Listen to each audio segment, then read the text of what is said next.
alors nit dof ñu wax un peu ci benn sortie aussi boo xam te ni mi ngi wër ci fépp fuy média mu di sortie bu journaliste people boobu di Tange Tandian moom dafa def ay attaques contre ki nga xamante ni moom moo di le leader bu Pastef di Ousmane Sonko d'ailleurs wax na ni présence am ci côté Y'en a marre xaaruñu ko woon parce que ñoom mënuñu à chaque fois di wax état bi moo comploté moom itam muy jël lu mel ni xame di ko yàq état bi alors que tey jii moom tam am na ay antécédents ak justice bi. waaw c'est que Tange Tandian bu mu ñu sonal bu mu ñu yàpp bu dee dafa bëgg xaalis wala mu bokk ci média buy laal xaalis ba tax mu fokk ni war na mën a am benn rôle bu muy jouer boppam lay nax ñëpp xam nañ que ni day kàcc Tange Tandian xam na ko te xam na ni Sénégalais xam nañ te xam nañ il est en train de jouer le sale boulot. du moom mooy wax président Ousmane Sonko fu muy dem président Ousmane Sonko c'est une perle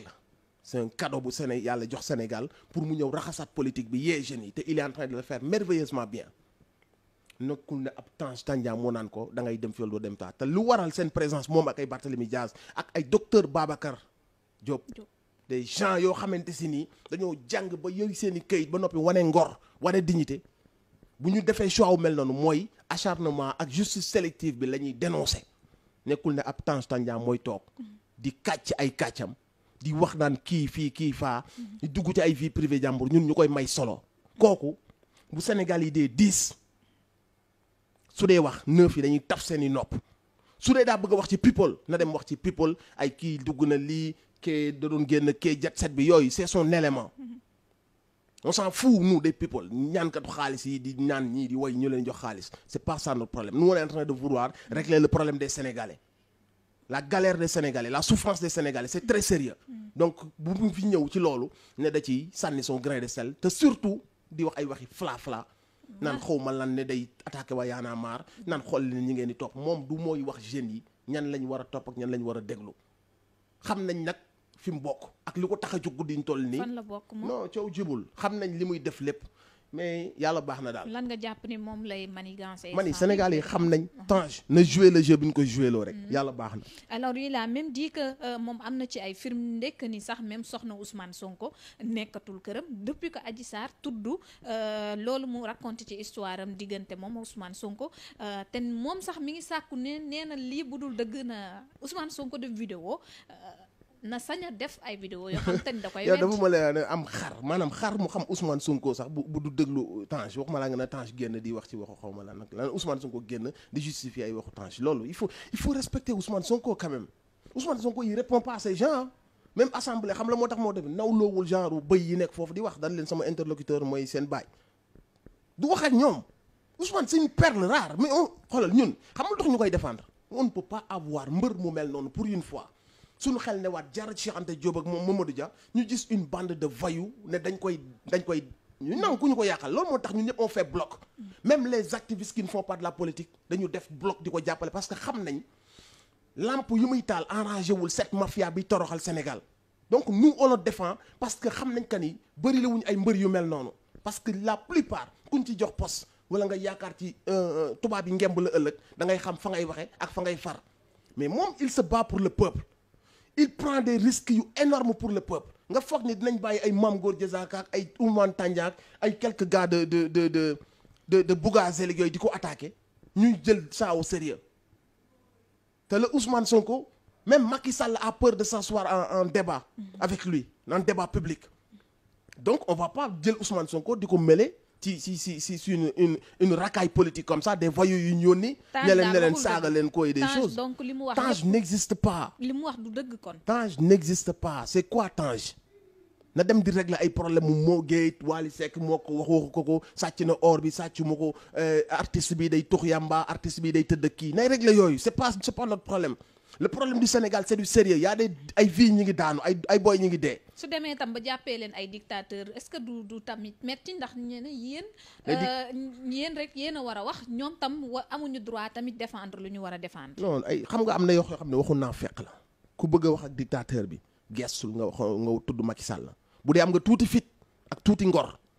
gestul nga wax ak Macky Sall bu dee diine ji ngay wax mi ngi ci yow nit diine nga. bu dee imam gi ngay woote mi ngi ci yow gestul nga ni Macky Sall yaa ngi teg Sénégalais yi fitna sa justice nekk lu fi sénégalais yi yaa ngi nëbb ay sàcc di toroxal ay gor ku génn di ñaxtu nga yónni sa alkaati ñu def ko naka sadul noonu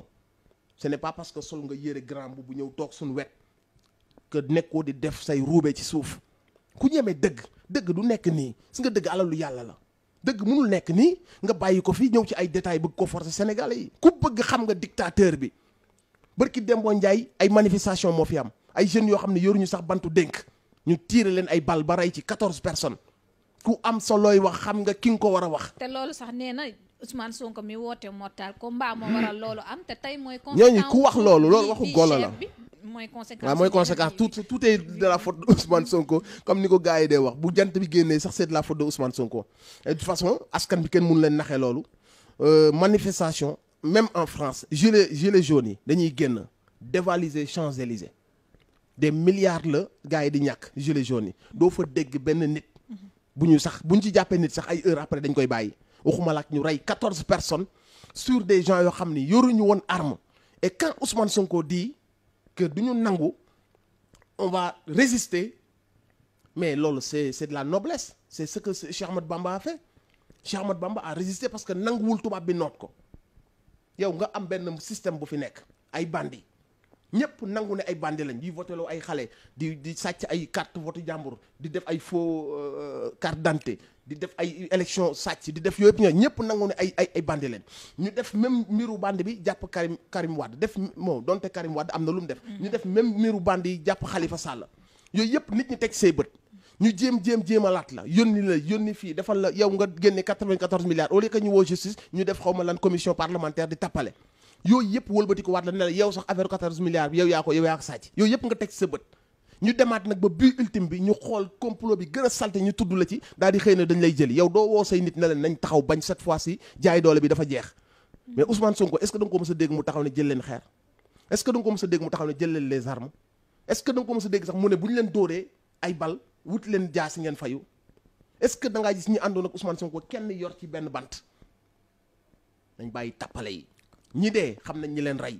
ñi leen tiire ñu teg ci suñ bët ñu natt leen booy bi bu ñu rey parcelle ñun ñëpp teg nañ suñ c'est-à-dire que kaay ma xam benn affaire man wax naa suñu waa kër su ma deewee ñu ma suul sama papa donc nañ bàyyi tappale yi ñun kenn mënuñoo ñu gis dëgg nii teg ci suñ bët xam ne lii mooy dëgg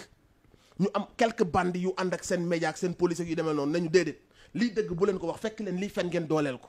ñun ñu teg suñ bët nii yàlla may ñu gis fekk ay boy yu ndaw ñu tiir leen bal tell ñu dee boy yi yoroon drapeau bi yow nga bëgg nañu du ñu leen rey ñoo leen rey du ñu leen yónni ñoo leen reylu du ñu nekkoon ci ginnaaw di joxe ordre yi déedéet du ñooñu ñu yorul woon bant yoruñu xeer ñooñooy coupable yi dans quel pays tu vas dire ça. alors Nit Doff amoon nañu mbégte bu baax dina dalal tey. mais fii la ëppee ñu ngi sant yàlla bu baax te di wax nag.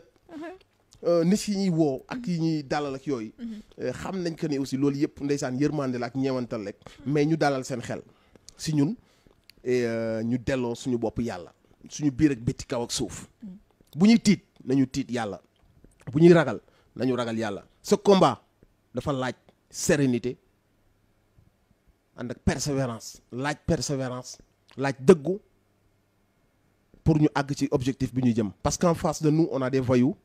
bien équipés avec beaucoup d'argent avec beaucoup de complices te lenn kase moo leen tax a jóg toroxal seen askan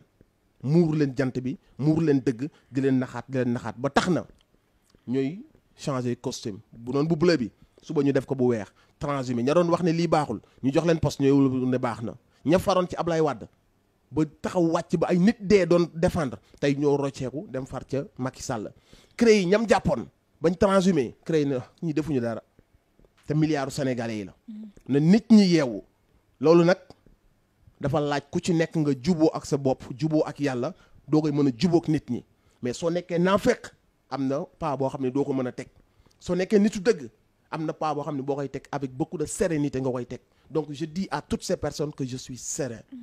je suis bien tranquille dans ma tête seen ñaan yi maa ngi wax yàlla na ko yàlla nangu boole ñu musal ñun ñëpp ci band yi fi nekk ak seen i pexe mais bu ñu leen wan tiit